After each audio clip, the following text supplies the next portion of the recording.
Alors, Bezrat Hashem, le Zohar de ce matin, Parashat Balotecha, Rabbi Elazar Amar, Hay Parashata, Aitmar Ovada, Dimnarta. Il dit, dans cette parasha, dit Rabbi Elazar, okay, on parle de la menorah. Rabbi Elazar, le fils de Rabbi Shimon Bar Yochai, il nous dit que cette parasha qui parle de la menorah, Amaya Chazimna Achra, et pourquoi tu parles de la menorah ici une autre fois? Tu as parlé déjà de la menorah.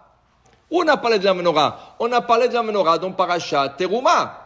Quand Moshe il reçoit l'ordre de faire le Mishkan, et l'ustensile, l'arche sainte, on parlait de la menorah. Comment faire la menorah, la taille, le décoration, tout ce qu'il faut. Pourquoi on reparle encore de la menorah? Okay? Et il y avait une autre fois qu'on a parlé déjà qu'Aaron doit allumer la menorah. Et ici encore une fois, où Baalotra est anerot, il dit ici, Ella, qui va de Nishin, qui rive korbanat matbecha, vechol tikuna et chazé, puisqu'on a lu la Shabbat dernier, le Nessiim, le 12 princes, qui ont mené le même sacrifice, comme dit le Ramban, malgré que leurs pensées étaient différentes un de l'autre. Ça veut dire que ce qui est arrivé selon le Midrash, les 12 princes, ils se sont pas consultés, et quand ils arrivent au Mishkan, le premier jour de l'immigration, chacun voulait au même dimension, il voit que tous, ils ont emmené un taureau, un bouc, un bélier, quelques moutons, okay?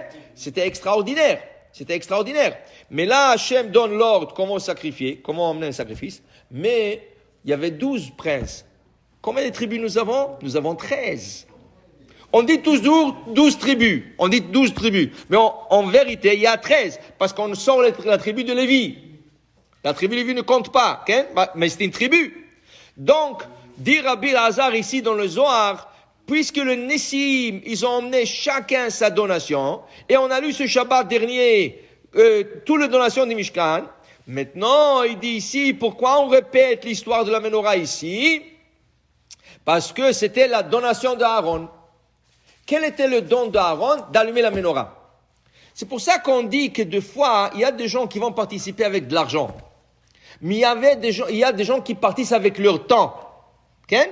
Comme ils disent en français, time is money. De l'argent, du temps, c'est de l'argent. Alors, Aaron, qu'est-ce qu'il a fait? Il n'a pas amené un sacrifice. Il n'a pas amené l'huile.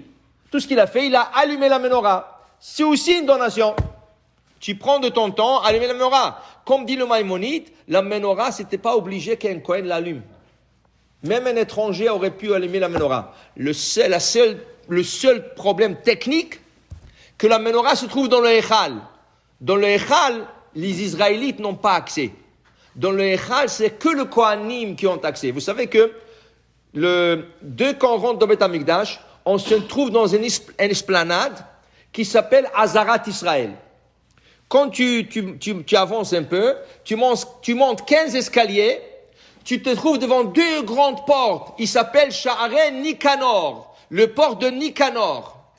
Dès que tu franchis ces portes, tu te trouves dans une place où il y a là-bas Chadesre Amma. Ça veut dire on parle de 10 mètres à 30 pieds. On parle d'une place qui est large, 30 pieds, où les Israélites peuvent assister, voir qu'est-ce qu'on fait avec leur sacrifice. Ça veut dire si tu emmènes un mouton, si tu emmènes un taureau, si tu emmènes une tourterelle, si tu emmènes une pâte, tu as accès là-bas, tu rentres là-bas, et le Kohen, tu vois le Kohen comment il égorge, ou comment il sacrifie sur l'autel, okay? Et ça s'appelle la Hazara d'Israël, ça s'appelle la place d'Israël. Après cette ligne, tu peux plus franchir, tu peux plus aller. Okay? Alors le Echal, il se trouve complètement dedans. Et dedans, il y a la menorah. Alors comment qu'un Israélite peut allumer la menorah? Dit le Maïmonide, si le Kohen, il prend la menorah, il la sort dehors, et il donne à quelqu'un à allumer, il la remet. Okay? Il la remet. Mais est-ce que les Kohanim l'ont jamais fait? Non. Ça, c'était le don d'Aaron. Aaron, lui, il voulait allumer absolument la menorah. Dihi tikuna al-yedeh d'Aaron, da'ale ela menarta al-chol b'tznim dila al-yedeh d'Aaron narin kola. Il faut comprendre une chose. Tout ce qui se faisait dans Beth Amikdash en bas, au même moment, se repliquait en haut dans le ciel.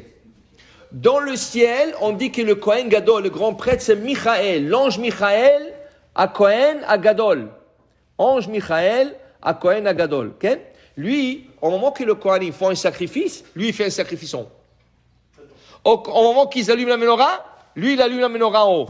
Parce que la menorah, le Beth Amikdash, en bas, il y a une Beth Amikdash en haut. Tout ce qui se fait en bas, au même moment, se fait en haut. Quand Aaron allumait la menorah, Michael, la Kohen Gadol, allume la menorah en haut. Ok? C'est ça, alors c'est une réplique, c'est exact. Alors il dit ici, c'est pour ça que Aaron, il a eu ce zchut, que lui, il aura cette menorah. Et comme le Ramban explique, bon, Aaron, il a allumé la menorah, mais pourquoi il a été content de ces services? Parce que leur sacrifice à eux, il a duré un jour. Le sacrifice de presse, il a duré un jour. Quand le premier sacrifice, Nachshon ben Aminadav, il a emmené, ils ont égorgé, ils ont mis sur le feu. Le lendemain, c'est fini, c'est un autre. On a oublié déjà le premier, c'est le nôtre, Ken? Mais Aaron, il a eu la menorah chaque jour, 365 jours par année. Pendant 420 ans, le premier temple. Pendant 410 ans, le deuxième temple. Ken? Alors il a eu ce mérite d'allumer la menorah chaque jour. Et le Ramban, il dit, et le mérite ne s'arrête pas là. Le mérite a continué au temps de Maccabi jusqu'à notre temps à nous avec l'allumage de la Hanoukia. La Hanoukia que nous allumons pendant les 8 jours de Hanouka représente la menorah du temple.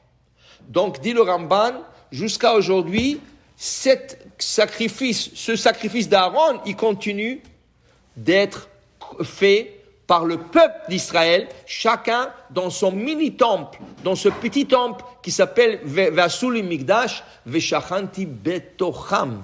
Je résiderai parmi eux. Et parmi eux veut dire, dans leur maison, je résiderai. Et voilà qu'on allume la menorah pendant les 8 jours de Hanouka pour représenter cette menorah qui s'est allumée dans Bet Amikdash. Baruch Adonai le'olam. Amen ve amen.